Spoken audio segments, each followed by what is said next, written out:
మనం మంచి చేస్తే మనకి మంచి వస్తుంది, చెడ్డ చేస్తే చెడ్డే వస్తుంది. పాపం వల్ల దుఃఖం వస్తుంది, పుణ్యం వల్ల సౌఖ్యం వస్తుంది అంటే ఎలా నిరూపించమని అడుగుతారు అజ్ఞానులు. అదే న్యూటన్ గారు తరుళ్లా చెప్పి for every action there is an equal and immediate reaction అంటే అబ్బా సైన్స్ అంటే ఇంగ్లీష్లో చెబితే సైన్సా, సంస్కృతంలో చెబితే మతమా? అజ్ఞానానికి నమస్కారం. అది నిజమైతే ఇది నిజం కాదా?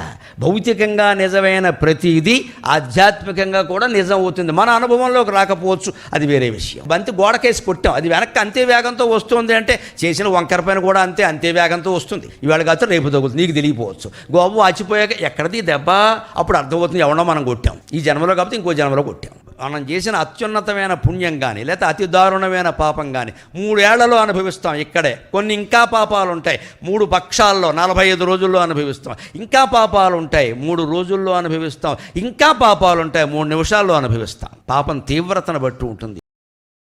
Download ShareChat.